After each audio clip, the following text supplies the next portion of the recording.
नमस्कार दोस्तों, happy study zone में आपका स्वागत है। तो चलिए शुरुआत करते हैं आज का सेशन। और आज का सेशन हम स्टार्ट करें उससे पहले आपसे एक छोटा सा रिक्वेस्ट होगा कि अगर आप चैनल पर नए हैं तो प्लीज़ चैनल को सब्सक्राइब कर लें। ठीक है, चलिए सबसे पहले हम बात करते हैं इसके लोकेशन की। तो ये रहा देवघर का लोकेशन।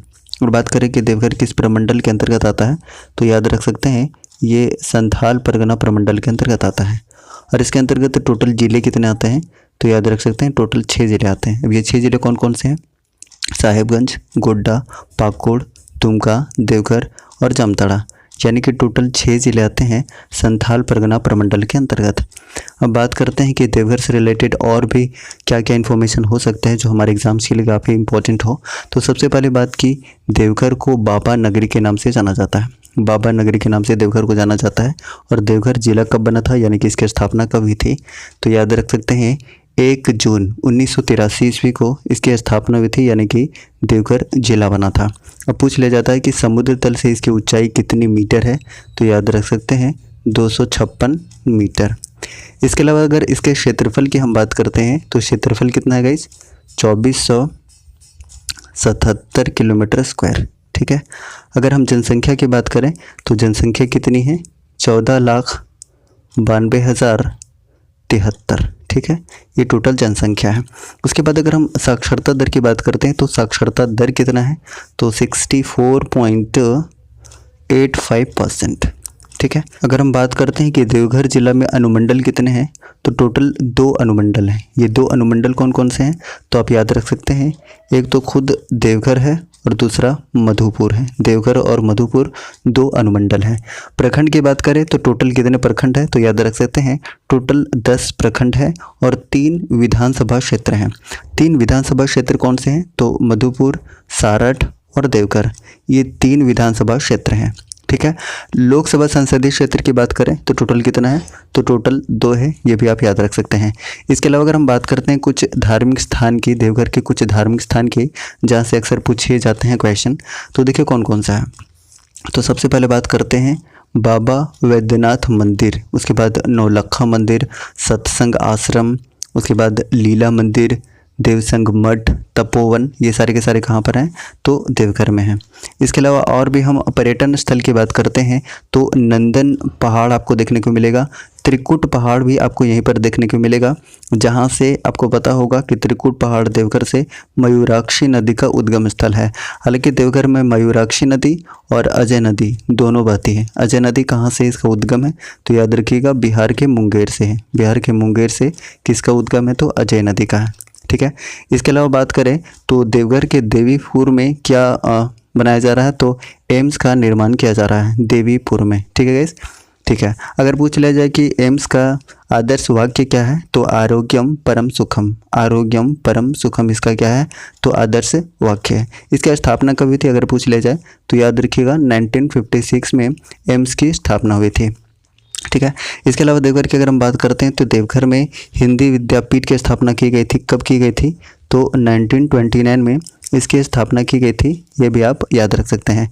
ठीक है, और देखिए देवघर के रोहिणी नामक गांव से ही सबसे पहले 1857 की क्रांति स्टार्ट हुई थी। ठीक है, 1857 की क्रांति झारखंड में सबसे पहले कब हुई थी, तो याद रख सकते हैं 12 जून 1857 को सबसे पहले देवघर की रोहिणी से स्टार्ट हुआ था।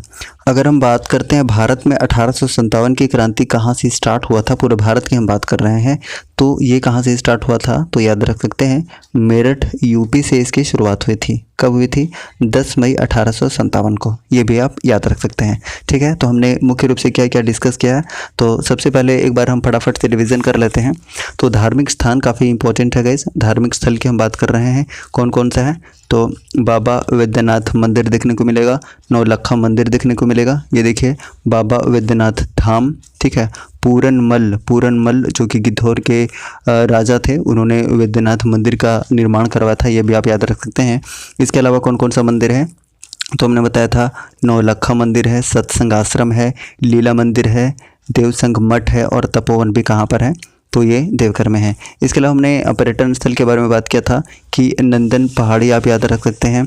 इसके अलावा त्रिकुट पहाड़ी जहाँ से किसका उद्गम है, तो आप याद रख सकते हैं मयूराक्षी नदी का।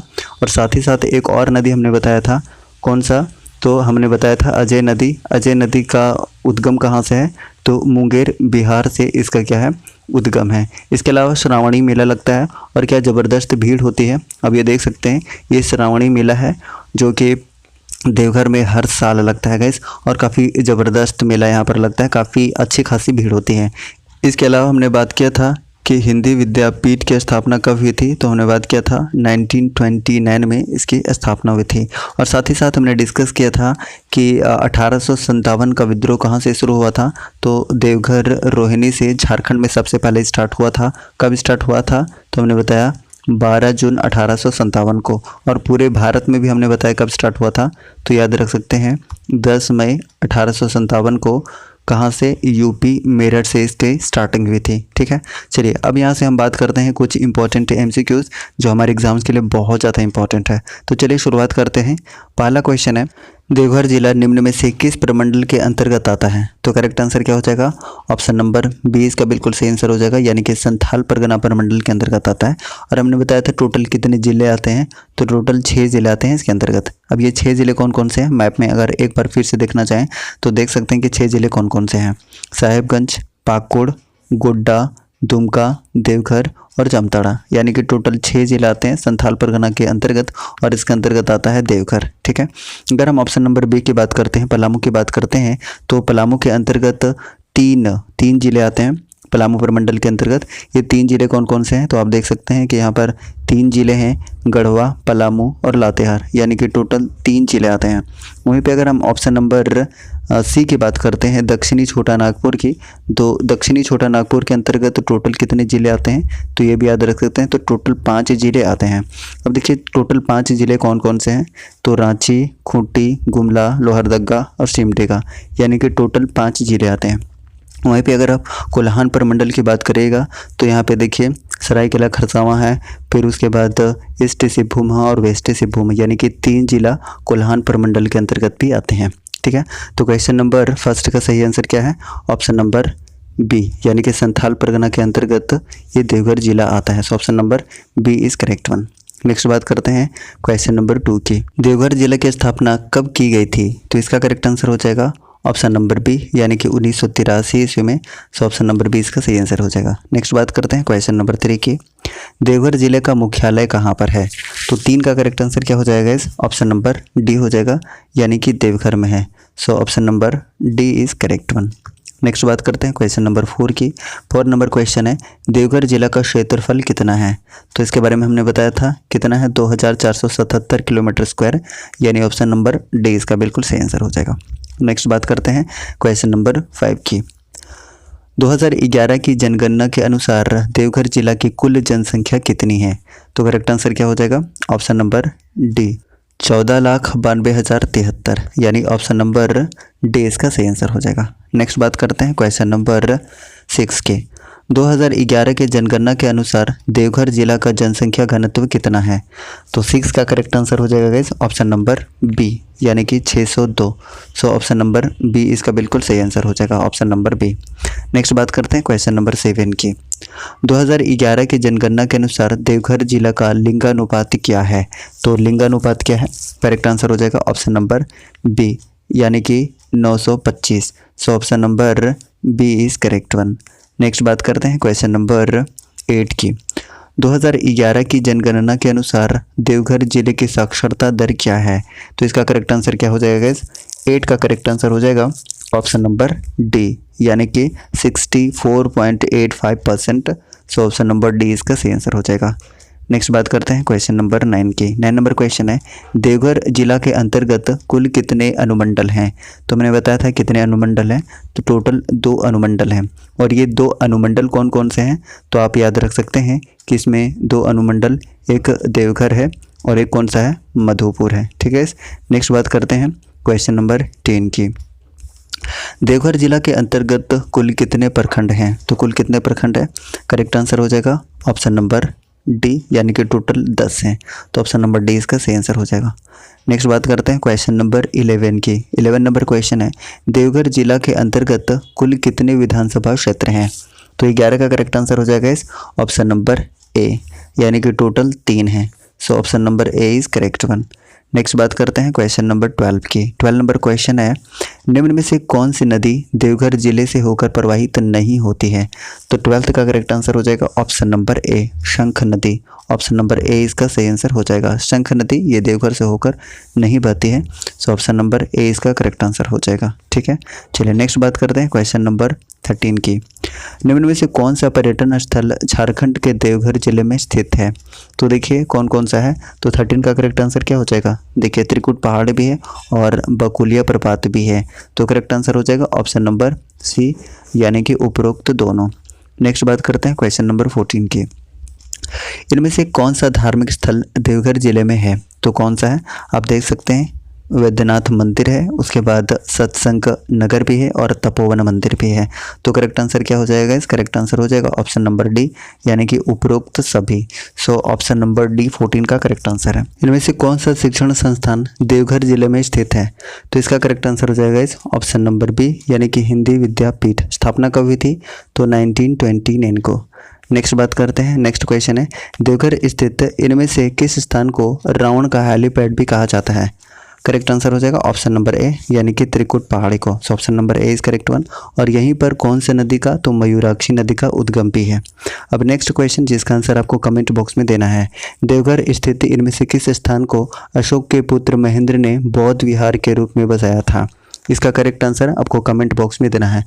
चलिए सबसे पहले हम बात करते हैं दुमका के लोकेशन की। तो ये देखिए ये रहा दुमका का लोकेशन। ठीक है, अगर बात करते हैं दुमका किस प्रमंडल के अंतर्गत आता है, तो याद रख सकते हैं ये संथाल परगना प्रमंडल के अंतर्गत आता है। और संथाल परगना प्रमंडल के अंतर्गत टोटल जिले कितने आते हैं? तो याद रखिएगा टोटल 6 जिले आते हैं। अब देखना चाहें 6 जिले कौन कौन से हैं, तो देखिए देवघर, जामताड़ा, गोड्डा, साहिबगंज, पाकुड़ और जामताड़ा, यानी कि टोटल 6 जिले आते हैं संथाल परगना प्रमंडल के अंतर्गत। अब देखिए ऐसे हम बात करते हैं दुमका से रिलेटेड इंपॉर्टेंट फैक्ट के। तो सबसे पहली बात यह कि दुमका को बाबा वासुकीनाथ की नगरी कहा जाता है। इसकी स्थापना कब हुई थी, यानी कि दुमका जिला कब बना था? तो याद रखिएगा 1855 में। ठीक है, अगर हम क्षेत्रफल की बात करते हैं तो दुमका का क्षेत्रफल कितना है? क्षेत्रफल की अगर हम बात करते हैं तो याद रखिएगा 3716 किलोमीटर स्क्वायर। ठीक है, उसके बाद अगर हम जनसंख्या की बात करते हैं तो जनसंख्या कितनी है गाइस? 13,21,442। ठीक है, अगर हम लिंगानुपात की बात करते हैं तो लिंगानुपात कितना है गाइस बताइए? 977 है। ठीक है, वहीं पे अगर हम बात करते हैं इसकी साक्षरता दर की तो 61.02% है। ठीक है, अगर जनसंख्या घनत्व की बात की जाए तो जनसंख्या घनत्व कितना है? तो याद रखिएगा 351 है। ठीक है, अगर अनुमंडल की बात करते हैं तो टोटल अनुमंडल की संख्या कितनी है? तो अनुमंडल की संख्या 1 है। वो कौन सा अनुमंडल है? तो वो दुमका सदर है। ठीक है, दुमका सदर। इसके अलावा बात करते हैं तो प्रखंड कितने हैं गाइस? टोटल प्रखंड हैं 10। विधानसभा क्षेत्रों की बात करें तो टोटल 4 है। कौन कौन सा है? दुमका है, जामा, जरमुंडी और सिकारी पाड़ा, यानी कि टोटल कितना है? टोटल 4 विधानसभा क्षेत्र है। लोकसभा संसदीय क्षेत्र की बात करें तो 1 है, और वो कौन सा है? खुद दुमका है। ठीक है, इसके अलावा कुछ धार्मिक स्थान की बात करते हैं तो बहुत ज़्यादा फेमस है, आप जानते हैं मलूटी, जो कि मंदिरों का गांव है। ये कहाँ पर है? तो ये दुमका में, काफ़ी फेमस है। इसके अलावा बात करते हैं तो वासुकीनाथ, उसके बाद दुर्गा मंदिर, शिव पहाड़, सोमेश्वर नाथ, उसके बाद पांडेश्वर धाम और नाग मंदिर भी कहाँ पर है? तो ये दुमका में है। इसके अलावा कुछ प्रमुख मेला के बारे में बात करते हैं तो आपने नाम सुना होगा हिजला मेला का। तो हिजला मेला भी कहाँ लगता है गाइस? याद रखिएगा हिजला मेला भी कहाँ लगता है? दुमका में लगता है। इसके अलावा नूनबिल मेला भी कहाँ लगता है? तो ये भी याद रख सकते हैं, नूनबिल मेला ये भी दुमका में लगता है। इसके अलावा कुछ और पर्यटन स्थल की हम बात करना चाहें तो कौन कौन सा है? तो बारा झरना है, भूमका झरना, सृष्टि उद्यान, मसानजोर डैम, उसके बाद सिद्धू कान्हू शौर्य स्मारक पार्क भी है, उसके बाद खूंटा बांध सरोवर भी कहाँ पर है? तो सारे के सारे दुमका में है।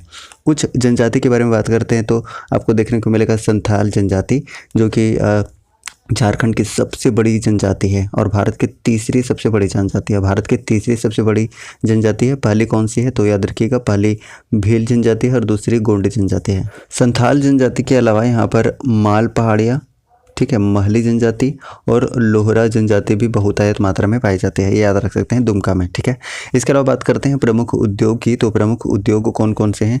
तो हथकरघा वस्त्र उद्योग, तसर रेशम उद्योग, रस्सी, बीड़ी, लघु एवं कुटीर उद्योग भी कहाँ पर है? तो ये दुमका में है। इसके अलावा दुमका में स्थित है सिद्धू कानू यूनिवर्सिटी, जिसकी स्थापना कब हुई थी? काफ़ी इंपॉर्टेंट है, 10 जनवरी 1992 को इसकी स्थापना हुई थी, सिद्धू कानू यूनिवर्सिटी के। प्रमुख व्यक्तित्व की अगर हम बात करते हैं तो यहाँ से शिबू सोरेन है, हेमंत सोरेन है और स्टीफन मरांडी हैं। ठीक है, ये मेन पर्सनालिटी हैं। अगर हम शिबू सोरेन के बारे में बात करें तो शिबू सोरेन को क्या कहा जाता है गाइस? शिबू सोरेन को कहा जाता है दिशोम गुरु या गुरुजी के नाम से भी इनको जाना जाता है, और ये अभी वर्तमान में क्या है? राज्यसभा के सदस्य हैं जेएमएम की तरफ से।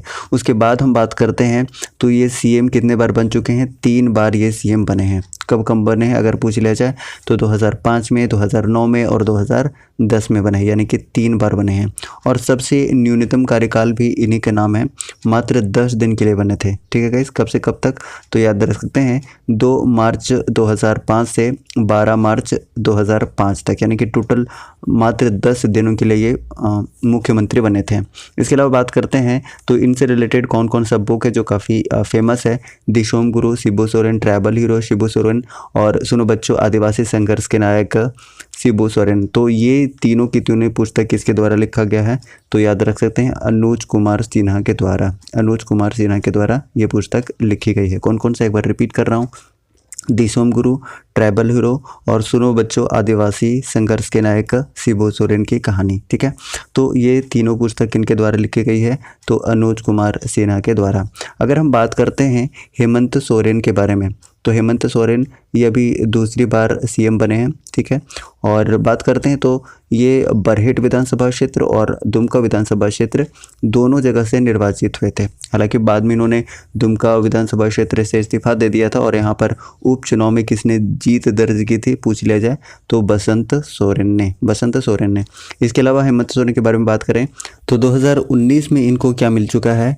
चैंपियन ऑफ चेंज के अवार्ड से इनको नवाजा गया है। ठीक है गाइस, तो ये सारे के सारे हेमंत सोरेन से फैक्ट हम याद रख सकते हैं। अब यहाँ से हम देखते हैं कुछ इंपॉर्टेंट एमसीक्यूज जो कि दुमका जिले से रिलेटेड है और काफ़ी महत्वपूर्ण भी है। तो चलिए स्टार्ट करते हैं। तो सबसे पहला क्वेश्चन है कि दुमका जिला निम्न में से किस प्रमंडल के अंतर्गत आता है? तो इसका करेक्ट आंसर हो जाएगा गाइस ऑप्शन नंबर बी, यानी कि संथाल परगना प्रमंडल के अंतर्गत आता है। तो ऑप्शन नंबर बी इसका बिल्कुल सही आंसर हो जाएगा। कितने जिले आते हैं तो हमने बताया था टोटल 6 जिले आते हैं। ठीक है, अगर हम पलामू प्रमंडल की बात करते हैं तो इसके अंतर्गत टोटल 3 जिले आते हैं। ठीक है, अगर हम बात करते हैं दक्षिणी छोटा नागपुर की तो इसके अंतर्गत टोटल 5 जिले आते हैं और कोल्हान के अंतर्गत भी कितने जिले आते हैं? तो टोटल 3 जिले आते हैं। ठीक है गाइस, तो क्वेश्चन नंबर फर्स्ट का करेक्ट आंसर क्या हो जाएगा? ऑप्शन नंबर बी, यानी कि संथाल परगना इसका करेक्ट आंसर है। ठीक है, नेक्स्ट बात करते हैं क्वेश्चन नंबर 2 के। दुमका जिला की स्थापना कब की गई थी? तो इसका करेक्ट आंसर हो जाएगा ऑप्शन नंबर बी, यानी कि 1855 में की गई थी। तो इसका करेक्ट आंसर क्या हो जाएगा? Option number B. ठीक है, चलिए नेक्स्ट बात करते हैं क्वेश्चन नंबर 3 की। दुमका जिले का मुख्यालय कहाँ है? तो दुमका जिले का मुख्यालय कहाँ है? करेक्ट आंसर हो जाएगा ऑप्शन नंबर बी, यानी कि दुमका में ही है। तो करेक्ट आंसर हो जाएगा ऑप्शन नंबर बी। ठीक है, चलिए नेक्स्ट बात करते हैं क्वेश्चन नंबर 4 की। दुमका जिला का क्षेत्रफल कितना है?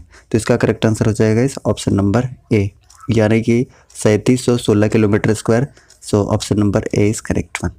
नेक्स्ट बात करते हैं क्वेश्चन नंबर 5 की।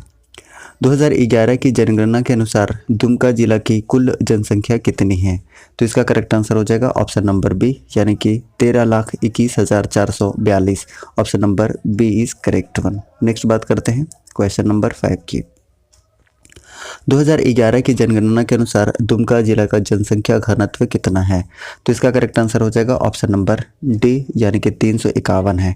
ऑप्शन नंबर डी इसका बिल्कुल सही आंसर हो जाएगा। ठीक है, नेक्स्ट बात करते हैं क्वेश्चन नंबर 7 की। 2011 की जनगणना के अनुसार दुमका जिला का लिंगानुपात क्या है? तो इसका करेक्ट आंसर हो जाएगा ऑप्शन नंबर सी, यानी कि 977 है। ऑप्शन नंबर सी इसका सही आंसर होगा। नेक्स्ट बात करते हैं क्वेश्चन नंबर 8 की। 2011 की जनगणना के अनुसार दुमका जिले की साक्षरता दर क्या है? तो इसका करेक्ट आंसर हो जाएगा ऑप्शन नंबर डी, यानी कि 61.02%। ऑप्शन नंबर डी इसका बिल्कुल सही आंसर हो जाएगा। नेक्स्ट बात करते हैं क्वेश्चन नंबर 9 की। दुमका जिले के अंतर्गत कुल कितने अनुमंडल हैं? तो इसका करेक्ट आंसर क्या हो जाएगा बताइए। ऑप्शन नंबर ए हो जाएगा, यानी कि टोटल 1 है। ठीक है, चलिए नेक्स्ट बात करते हैं क्वेश्चन नंबर 10 की। दुमका जिला के अंतर्गत कुल कितने प्रखंड है? तो 10 का करेक्ट आंसर हो जाएगा ऑप्शन नंबर डी, यानी कि टोटल 10 प्रखंड है। तो ऑप्शन नंबर डी इसका सही आंसर हो जाएगा। नेक्स्ट बात करते हैं क्वेश्चन नंबर 11 की। दुमका जिला के अंतर्गत कुल कितने विधानसभा क्षेत्र हैं? तो करेक्ट आंसर हो जाएगा टोटल 4 विधानसभा क्षेत्र हैं, यानी ऑप्शन नंबर बी इसका बिल्कुल सही आंसर हो जाएगा। ठीक है, चलिए नेक्स्ट बात करते हैं क्वेश्चन नंबर 12 की। निम्न में से कौन सी नदी दुमका जिले से होकर प्रवाहित होती है? तो इसका करेक्ट आंसर हो जाएगा मयूराक्षी नदी, बसलोई नदी और ब्राह्मणी नदी, यानी ऑप्शन नंबर डी इसका बिल्कुल सही हो जाएगा। यानी कि उपरोक्त सभी नदियाँ कहाँ से होकर गुजरती हैं? तो दुमका से होकर प्रवाहित होती हैं। ठीक है, नेक्स्ट बात करते हैं क्वेश्चन नंबर 13 की। इनमें से कौन सा पर्यटन स्थल झारखंड के दुमका जिले में स्थित है? तो देखिए इसमें कौन कौन सा है। बिल्कुल मसानजोर डैम है, उसके बाद देखिए 12 झरना भी है, और तपात पानी जलकुंड भी कहाँ पर है? ये दुमका में है, याद रखिएगा दुमका जिले में है। तो करेक्ट आंसर क्या हो जाएगा बताइए। ऑप्शन नंबर डी इसका बिल्कुल सही आंसर हो जाएगा, यानी कि उपरोक्त सभी। ठीक है, चलिए नेक्स्ट बात करते हैं क्वेश्चन नंबर 14 की। 14 नंबर क्वेश्चन है, इनमें से कौन सा धार्मिक स्थल दुमका जिले में है? तो 14 का करेक्ट आंसर क्या हो जाएगा। देखिए छोटे नाथ की मूर्ति बिल्कुल है, उसके बाद बात करते हैं बासुकीनाथ, ये भी है, यानी ऑप्शन नंबर कौन सा हो जाएगा। ऑप्शन नंबर सी इसका बिल्कुल सही आंसर हो जाएगा, ऑप्शन नंबर सी, यानी कि उपरोक्त तो दोनों। ठीक है, नेक्स्ट बात करते हैं क्वेश्चन नंबर 15 के। इनमें से कौन सा विश्वविद्यालय दुमका जिले में स्थित है? तो इसका करेक्ट आंसर क्या हो जाएगा बताइए। ऑप्शन नंबर डी हो जाएगा, यानी कि सिद्धू कान्हू यूनिवर्सिटी है। स्थापना कब हुई थी? हमने बताया था 10 जनवरी 1992 को। ठीक है, चलिए नेक्स्ट बात करते हैं क्वेश्चन नंबर 16 की। झुमका जलकुंड इनमें से किस जिले में स्थित है? इसका करेक्ट आंसर क्या हो जाएगा बताइए। तो करेक्ट आंसर हो जाएगा ऑप्शन नंबर सी, यानी कि दुमका जिले में स्थित है। ऑप्शन नंबर सी इसका बिल्कुल सही आंसर हो जाएगा। नेक्स्ट बात करते हैं क्वेश्चन नंबर 17 की। दुमका स्थित इनमें से किस स्थान को मंदिरों का गांव की संज्ञा दी जाती है?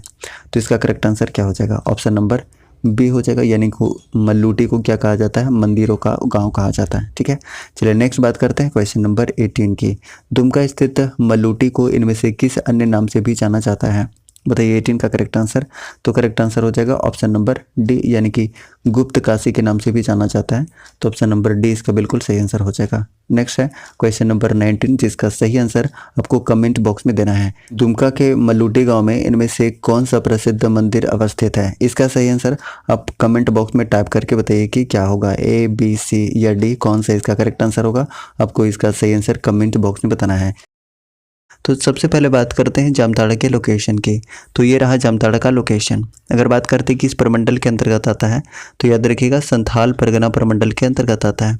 और इसके अंतर्गत टोटल जिले कितने आते हैं? तो टोटल 6 जिले आते हैं। अब ये 6 जिले कौन कौन से मैप में अगर देखना चाहें तो देखिए देवघर है, जामताड़ा, दुमका, पाकुड़, गोड्डा और साहिबगंज, यानी कि टोटल 6 जिले आते हैं संथाल परगना प्रमंडल के अंतर्गत। ठीक है, अब यहाँ से बात करते हैं जामताड़ा के बारे में कुछ इंपॉर्टेंट फैक्ट की। तो सबसे पहले जामताड़ा को सांपों का घर कहा जाता है। याद रखिएगा सांपों का घर किसे कहा जाता है? तो सांपों का घर कहा जाता है जामताड़ा को। उसके बाद बात करते हैं जामताड़ा जिला कब बना था, यानी कि इसकी स्थापना कब हुई थी। तो याद रखिएगा 26 अप्रैल 2001 को जामताड़ा जिला बना था। इसके अलावा अगर हम क्षेत्रफल की बात करते हैं तो क्षेत्रफल कितना है गाइस? 1811 kilometre square. ठीक है, ये भी याद रख सकते हैं। इसके अलावा अगर हम जनसंख्या की बात करते हैं तो टोटल जनसंख्या कितनी है? तो 7,91,042 इसका टोटल जनसंख्या है। अगर हम जनसंख्या घनत्व की बात करते हैं तो 439 है। ठीक है, अगर लिंगानुपात की बात की जाए तो लिंगानुपात है 954। ठीक है, वहीं पे अगर हम साक्षरता दर की बात करते हैं तो 64.59% है। ठीक है, अनुमंडल की अगर हम बात करते हैं तो अनुमंडलों की संख्या कितनी है? तो एक अनुमंडल है जामताड़ा। ठीक है, अगर हम बात करते हैं प्रखंडों की संख्या तो टोटल 6 है। ठीक है, विधानसभा क्षेत्र की बात की जाए तो टोटल कितने हैं? तो टोटल 2 है। वो कौन कौन सा है? एक है नाला और दूसरा कौन सा है? जामताड़ा, यानी कि टोटल 2 विधानसभा क्षेत्र हैं। और आप जानते हैं कि जामताड़ा ज़्यादातर फेमस किसके लिए है? ये साइबर क्राइम के लिए काफ़ी प्रसिद्ध है ये जामताड़ा जिला। इसके अलावा बात करते हैं कि लोकसभा संसदीय क्षेत्र कितना है? तो 1 है। कौन सा है? अगर बात करें तो दुमका है। याद रखिएगा लोकसभा संसदीय क्षेत्र कौन सा है, तो दुमका है और केवल एक है। अगर हम बात करते हैं जामताड़ा की महत्वपूर्ण नदियों की, तो कौन कौन सी नदी है, तो एक याद रखिएगा बसलोई नदी है और एक ब्राह्मणी नदी है। ब्राह्मणी नदी काफ़ी इंपॉर्टेंट है गाइस। अगर हम बात करते हैं इसके उद्गम की, तो उद्गम कहाँ से है, याद रखिएगा दुधवा पहाड़ी दुमका से इसका उद्गम है। ठीक है, इसके अलावा कुछ पर्यटन स्थल की हम बात करते हैं जामताड़ा की, तो आपने नाम सुना होगा चढ़का पहाड़ी का। ठीक है, चढ़का पहाड़ी कहाँ पर है, तो चढ़का पहाड़ी दुमका में है। इसके अलावा पर्वत विहार पार्क भी कहाँ पर है, पर्वत विहार पार्क भी आपको कहाँ देखने को मिलेगा, तो जामताड़ा में देखने को मिलेगा। कुछ प्रमुख जनजाति की अगर हम बात करते हैं, तो संथाल जनजाति है, महली जनजाति है, कोल जनजाति, माल पहाड़िया, ये सारी की सारी जनजातियाँ कहाँ पाई जाती हैं, जामताड़ा में पाई जाती हैं। इसके अलावा प्रमुख उद्योग की हम बात करते हैं, तो पत्थर उद्योग यहाँ पर काफ़ी ज़्यादा फेमस है, पत्थर उद्योग। ठीक है, अगर हम बात करते हैं तो न्यूनतम वन क्षेत्रफल वाला जिला कौन सा है, तो ये भी कौन है, तो ये भी है जामताड़ा। ठीक है, न्यूनतम क्षेत्रफल कितना है यहाँ पर, तो याद रखिएगा 100 किलोमीटर स्क्वायर है। ठीक है, प्रतिशत के हिसाब से बात करें तो कितना है, 5.56% है, ये भी आप याद रख सकते हैं, काफ़ी महत्वपूर्ण है। इसके अलावा बात करते हैं तो जामताड़ा रेलवे स्टेशन संथाल परगना का सबसे पुराना रेलवे स्टेशन है, ये भी काफ़ी इंपॉर्टेंट है। इसके अलावा बात करते हैं तो जो प्रथम प्रोटेम स्पीकर थे विश्वेश्वर खां, ये भी जामताड़ा जिला के नाला विधानसभा क्षेत्र से बिलोंग करते थे, तो काफ़ी महत्वपूर्ण है ये भी। ठीक है, अब यहाँ से हम बात करते हैं इंपॉर्टेंट एमसीक्यूज़ की, जो कि सारे के सारे एमसीक्यूज़ किससे संबंधित होगा, तो जामताड़ा से रिलेटेड होगा। तो चलिए शुरुआत करते हैं क्वेश्चन नंबर फर्स्ट से, और फर्स्ट क्वेश्चन है जामताड़ा जिला निम्न में से किस प्रमंडल के अंतर्गत आता है, इसका आंसर बताना है। तो करेक्ट आंसर क्या हो जाएगा बताइए, ऑप्शन नंबर बी इसका बिल्कुल सही आंसर हो जाएगा, यानी संथाल परगना के अंतर्गत आता है। So option number B is correct one. अब बात करते हैं संथाल परगना के अंतर्गत टोटल जिले कितने आते हैं, तो हमने बताया था टोटल 6 जिले आते हैं। वहीं पे अगर हम पलामू प्रमंडल की बात करते हैं तो टोटल 3 जिले आते हैं, और दक्षिणी छोटा नागपुर की बात करते हैं तो टोटल कितने जिले आते हैं, तो टोटल 5 जिले आते हैं, और कोल्हान प्रमंडल के अंतर्गत टोटल 3 जिले आते हैं। ठीक है गाइस, तो क्वेश्चन नंबर फर्स्ट का सही आंसर क्या हो गया, जामताड़ा निम्न में से किस प्रमंडल के अंतर्गत आता है, तो ऑप्शन नंबर बी इसका बिल्कुल सही आंसर है, यानी कि संथाल परगना प्रमंडल के अंतर्गत आता है। ठीक है, चलिए नेक्स्ट बात करते हैं क्वेश्चन नंबर 2 की। क्वेश्चन नंबर 2 है जामताड़ा जिला की स्थापना कब की गई थी, इसका करेक्ट आंसर बताइए। तो करेक्ट आंसर हो जाएगा ऑप्शन नंबर बी, यानी कि 26 अप्रैल 2001 को। ऑप्शन नंबर ए इसका बिल्कुल सही आंसर हो जाएगा, 26 अप्रैल 2001। नेक्स्ट बात करते हैं क्वेश्चन नंबर 3 की। 3 नंबर क्वेश्चन है जामताड़ा जिला का मुख्यालय कहाँ स्थित है, तो 3 का करेक्ट आंसर हो जाएगा इस ऑप्शन नंबर ए, यानी कि जामताड़ा में ही है, यानी ऑप्शन नंबर ए इसका बिल्कुल सही आंसर हो जाएगा। चलिए नेक्स्ट बात करते हैं क्वेश्चन नंबर 4 की। जामताड़ा जिला निम्न में से किस जिले से विभाजित हुआ था, इसका करेक्ट आंसर बताना है 4 का। तो करेक्ट आंसर हो जाएगा दुमका से विभाजित हुआ था। सो ऑप्शन नंबर ए इसका बिल्कुल सही आंसर हो जाएगा, ऑप्शन नंबर ए। नेक्स्ट बात करते हैं क्वेश्चन नंबर 5 की। 5 नंबर क्वेश्चन है जामताड़ा जिला का क्षेत्रफल कितना है, करेक्ट आंसर हो जाएगा ऑप्शन नंबर बी, यानी कि 1811 kilometre square. Option number B इसका बिल्कुल सही आंसर हो जाएगा। नेक्स्ट बात करते हैं क्वेश्चन नंबर 6 की।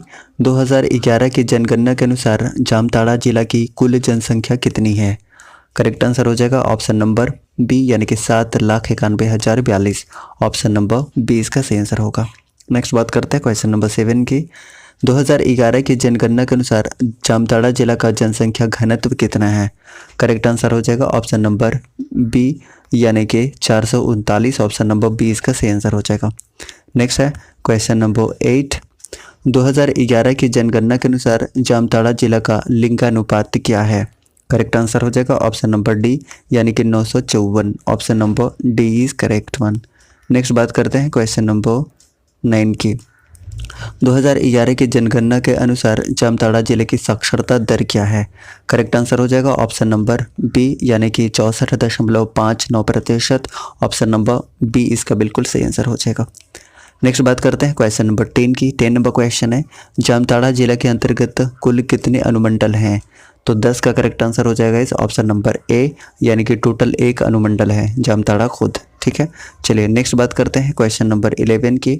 जामताड़ा जिला के अंतर्गत कुल कितने प्रखंड हैं, तो कुल कितने प्रखंड हैं, करेक्ट आंसर हो जाएगा ऑप्शन नंबर बी, यानी कि टोटल 6 प्रखंड हैं, यानी क्वेश्चन नंबर 11 का सही आंसर हो जाएगा option number B. So option number B is correct one. Next बात करते हैं क्वेश्चन नंबर 12 की। जामताड़ा जिले के अंतर्गत कुल कितने विधानसभा क्षेत्र हैं? 12 का करेक्ट आंसर हो जाएगा। टोटल कितने हैं? तो टोटल 2 हैं। ऑप्शन नंबर ए इसका बिल्कुल सही आंसर हो जाएगा। Option number A is correct one. Next बात करते हैं क्वेश्चन नंबर 13 की। निम्न में से कौन सी नदी जामताड़ा जिले से होकर प्रवाहित होती है?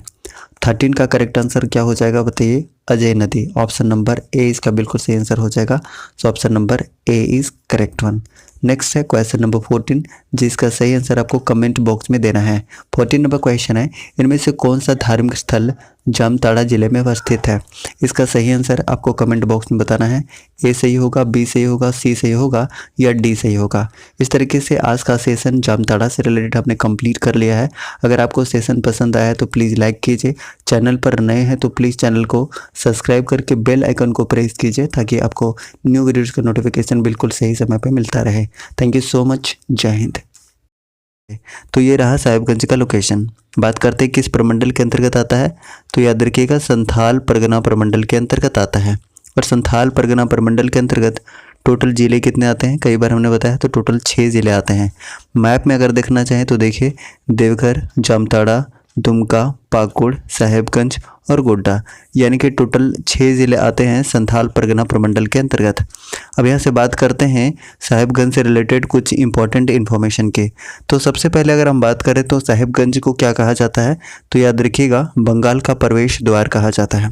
अगर इसकी स्थापना की बात करते हैं, यानी कि ये जिला कब बना था, तो याद रखिएगा 17 मई 1983 को ये जिला बना था। ठीक है।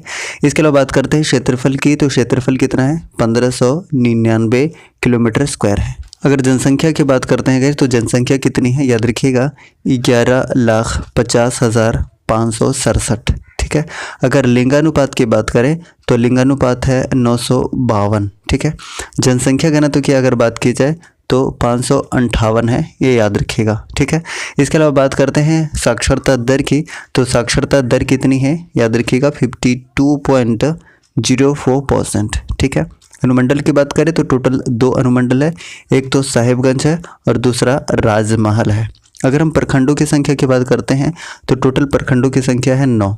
विधानसभा क्षेत्रों की संख्या अगर बात करते हैं तो टोटल 3 है। ये 3 कौन कौन सा अगर पूछ लिया जाए तो एक बोरिया है, बरहेत है और एक राजमहल है, यानी कि टोटल 3 विधानसभा क्षेत्र आते हैं। संसदीय लोकसभा क्षेत्र की अगर हम बात करते हैं तो टोटल कितना है, तो याद रखिएगा टोटल 1 है। कौन सा है? राजमहल है। ठीक है। ओके। इसके अलावा कुछ इंपॉर्टेंट नदी के बारे में अगर हम बात करना चाहें तो कौन कौन सी नदी यहाँ से बहती है, तो बहुत इंपॉर्टेंट नदी है एक गंगा नदी, जो कहाँ से, तो साहेबगंज से होकर गुजरती है। इसके अलावा गुमानी नदी और बसलोई नदी भी कहाँ से होकर गुजरती है, तो याद रखिएगा साहेबगंज से। ठीक है। अगर हम बात करते हैं साहेबगंज के प्रमुख ऐतिहासिक स्मारक की, तो तेलियागढ़ का किला है, भोगनाडीह है और पंचकठिया भी कहाँ पर है, तो ये साहेबगंज में है। इसके अलावा कुछ धार्मिक स्थान की हम बात करते हैं तो धार्मिक स्थान कौन कौन सा है आप याद रख सकते हैं। विंध्यवासिनी है, शुक्रवाहिनी, शिवगढ़ी, कन्हैया स्थान, अकबरी मस्जिद और उसके बाद मीरान का मकबरा भी कहाँ पर है, तो ये साहेबगंज में है। इसके अलावा कुछ पर्यटन स्थल की हम बात करते हैं तो आपने नाम सुना होगा उधवा पक्ष विहार का, ये भी कहाँ पर है, तो ये साहेबगंज जिला में है। इसके अलावा आपने नाम सुना होगा जीवाश्म उद्यान का, मोती झरना का। साथ ही साथ एक इम्पॉर्टेंट जलप्रपात भी है जो कई बार एग्जाम में पूछा हुआ है, मोती झरा जलप्रपात, ये भी कहाँ पर है, तो ये साहेबगंज में है। इसके अलावा डामाकोल जलप्रपात भी साहेबगंज में है। ठीक है। प्रमुख अगर हम मेले की बात करते हैं तो मेला कौन सा लगता है, तो याद रखिएगा माघी पूर्णिमा मेला कहाँ लगता है, तो साहेबगंज में लगता है। अगर हम बात करते हैं महत्वपूर्ण जनजातियों की, तो यहाँ पे कौन कौन सी जनजातियाँ पाई जाती हैं, तो याद रखिएगा यहाँ पे संथाल जनजाति है। ठीक है। उसके बाद माल पहाड़िया जनजाति है, फिर आपको देखने को मिलेगा सौरिया पहाड़िया, उरांव और खरवार जनजाति, जिसमें हमने कई बार बताया कि संथाल जनजाति झारखंड की सबसे बड़ी जनजाति यानी कि पहली जनजाति है। वहीं पे भारत में बात करते हैं तो संथाल जनजाति की तीसरी स्थान है। पहली कौन सी है, तो पहली याद रखिएगा भील जनजाति है और दूसरी कौन सी है, तो गोंड जनजाति है। ठीक है। इसके अलावा कुछ प्रमुख उद्योग की अगर हम बात करते हैं साहेबगंज जिला में, तो याद रखिएगा चाइना क्ले फैक्ट्री है, तसर उद्योग है, बीड़ी उद्योग, रस्सी उद्योग और बहुत सारे लघु और कुटीर उद्योग भी कहाँ पर हैं, तो ये साहेबगंज जिला में है। इसके अलावा बात करते हैं तो एक महत्वपूर्ण डेट है, याद रखिएगा 30 जून। 30 जून को क्या मनाया जाता है, हूल दिवस मनाया जाता है। प्रत्येक वर्ष, ठीक है। कहाँ पर? तो साहेबगंज में। इसके अलावा बात करते हैं तो 2017 में प्रधानमंत्री नरेंद्र मोदी ने 2266 करोड़ की लागत से साहेबगंज में गंगा नदी पर क्या बनाया था? एक पुल का शिलान्यास किया था। उसका नाम कई बार पूछ लेता है, तो याद रखिएगा नाम क्या है? साहेबगंज मनिहारी पुल इसका नाम रखा गया है, ठीक है। वहीं पे बात करते हैं तो सिद्धू कान्हू भी इसी धरती से बिलोंग करते हैं। सिद्धू कान्हू की अगर हम बात करें तो इन्होंने नेतृत्व किया था 1855 से 56 में जो संथाल हुल हुआ था, ठीक है। संथाल हुल या संथाल विद्रोह, उसका नेतृत्व किसने किया था? तो सिद्धू कान्हू ने किया था, ठीक है। अब यहाँ से कुछ महत्वपूर्ण MCQs देखते हैं जो कि साहेबगंज जिला पर ही आधारित होगा, ठीक है। तो चलिए पहला क्वेश्चन देखते हैं। पहला क्वेश्चन है साहेबगंज जिला निम्न में से किस प्रमंडल के अंतर्गत आता है? करेक्ट आंसर है ऑप्शन नंबर बी, यानी कि संथाल परगना। और हमने बताया कि संथाल परगना में टोटल जिले कितने आते हैं? टोटल 6 जिले आते हैं। पलामू प्रमंडल के अंतर्गत टोटल 3 जिले आते हैं। उसके बाद दक्षिणी छोटा नागपुर की बात करें तो टोटल 5 जिले आते हैं और कोल्हान प्रमंडल के अंतर्गत भी टोटल 3 जिले आते हैं, ठीक है। तो क्वेश्चन नंबर फर्स्ट का सही आंसर क्या हो गया गाइस? ऑप्शन नंबर बी, यानी कि संथाल परगना इसका बिल्कुल सही आंसर है। So option number B is correct one. Next बात करते हैं क्वेश्चन नंबर 2 की। साहेबगंज जिले की स्थापना कब की गई थी? तो 17 मई 1983 ईस्वी को, यानी ऑप्शन नंबर ए इसका बिल्कुल सही आंसर हो जाएगा, ऑप्शन नंबर ए, ठीक है। चलिए नेक्स्ट बात करते हैं क्वेश्चन नंबर 3 की। 3 नंबर क्वेश्चन है साहेबगंज जिला का मुख्यालय कहाँ पर है? तो इसका करेक्ट आंसर हो जाएगा साहेबगंज में, ऑप्शन नंबर बी इसका बिल्कुल सही आंसर हो जाएगा, Sahebganj is correct one. Next बात करते हैं क्वेश्चन नंबर 4 की। साहेबगंज जिला का क्षेत्रफल कितना है? करेक्ट आंसर हो जाएगा ऑप्शन नंबर सी, यानी कि 1599 kilometre square. So option number C is correct one. Next बात करते हैं क्वेश्चन नंबर 5। 2011 की जनगणना के अनुसार साहेबगंज जिला की कुल जनसंख्या कितनी है? तो करेक्ट आंसर हो जाएगा ऑप्शन नंबर ए, यानी कि 11,50,567। Option number A is correct one. Next बात करते हैं क्वेश्चन नंबर 6 की। 6 नंबर क्वेश्चन है 2011 की जनगणना के अनुसार साहेबगंज जिला का जनसंख्या घनत्व कितना है? करेक्ट आंसर हो जाएगा ऑप्शन नंबर ए, यानी कि 558 है, ऑप्शन नंबर ए इसका सही आंसर होगा। नेक्स्ट है क्वेश्चन नंबर 7। 2011 की जनगणना के अनुसार साहेबगंज जिले का लिंगानुपात क्या है? करेक्ट आंसर हो जाएगा ऑप्शन नंबर बी, यानी कि 952 है, ऑप्शन नंबर बी इसका सही आंसर होगा। नेक्स्ट है क्वेश्चन नंबर 8। 2011 की जनगणना के अनुसार साहेबगंज जिला की साक्षरता दर क्या है? करेक्ट आंसर हो जाएगा ऑप्शन नंबर सी, यानी कि 52.04%, ऑप्शन नंबर सी इसका सही आंसर होगा। नेक्स्ट है क्वेश्चन नंबर 9। साहेबगंज जिला के अंतर्गत कुल कितने अनुमंडल हैं? तो 9 का करेक्ट आंसर हो जाएगा ऑप्शन नंबर बी, यानी कि टोटल 2 अनुमंडल है, ऑप्शन नंबर बी इसका बिल्कुल सही आंसर हो जाएगा। नेक्स्ट बात करते हैं क्वेश्चन नंबर 10। साहेबगंज जिला के अंतर्गत कुल कितने प्रखंड हैं? 10 का करेक्ट आंसर हो जाएगा ऑप्शन नंबर सी, यानी कि टोटल 9 प्रखंड है, option number C is correct one. Next है क्वेश्चन नंबर 11। साहेबगंज जिला के अंतर्गत कुल कितने विधानसभा क्षेत्र हैं? 11 का करेक्ट आंसर है ऑप्शन नंबर बी, यानी कि टोटल 3 विधानसभा क्षेत्र हैं, option number B is correct one. Next है क्वेश्चन नंबर 12। निम्न में से कौन सी नदी साहेबगंज जिले से होकर प्रवाहित होती है? 12 का करेक्ट आंसर हो जाएगा ऑप्शन ए, बी और सी तीनों, यानी ऑप्शन नंबर डी इसका बिल्कुल सही आंसर हो जाएगा। उपरोक्त सभी गंगा नदी, गुमानी नदी और बांसलोई नदी, तीनों नदी साहेबगंज से होकर गुजरती है। नेक्स्ट है क्वेश्चन नंबर 13। इनमें से कौन सा पर्यटन स्थल साहेबगंज जिले में अवस्थित है? इसका करेक्ट आंसर हो जाएगा तलियागढ़ का किला, राजमहल पहाड़ी और दामिनी कोह, यानी ऑप्शन नंबर डी इसका बिल्कुल सही आंसर हो जाएगा, यानी कि उपरोक्त सभी कहाँ पर हैं? तो साहेबगंज जिले में स्थित हैं, ठीक है। चलिए नेक्स्ट बात करते हैं क्वेश्चन नंबर 14 की। इनमें से कौन सा जलप्रपात साहेबगंज जिला में स्थित है? करेक्ट आंसर हो जाएगा ऑप्शन नंबर ए, यानी कि मोतीचरा जलप्रपात ये साहेबगंज जिले में स्थित है, so option number A is correct one. Next है क्वेश्चन नंबर 15। उधवा पक्षी विहार निम्न में से किस जिले में स्थित है? तो 15 का करेक्ट आंसर हो जाएगा ऑप्शन नंबर बी, साहेबगंज जिले में स्थित है, तो ऑप्शन नंबर बी इसका बिल्कुल सही आंसर हो जाएगा। नेक्स्ट बात करते हैं क्वेश्चन नंबर 16 की, जिसका सही आंसर आपको कमेंट बॉक्स में देना है। इनमें से कौन सा एक प्रसिद्ध जीवाश्म अभ्यारण्य साहेबगंज जिले में स्थित है? इसका सही आंसर आपको कमेंट बॉक्स में बताना है। इस तरीके से आज का सेशन मैंने कंप्लीट कर लिया गाइस। अगर आपको सेशन पसंद आया है तो प्लीज़ लाइक कीजिएगा, चैनल पर नए हैं तो प्लीज़ चैनल को सब्सक्राइब करके बेल आइकन को प्रेस कीजिएगा, ताकि आपको न्यू वीडियोज़ का नोटिफिकेशन बिल्कुल सही समय पर मिलता रहेगा। Thank you so much. जय हिंद।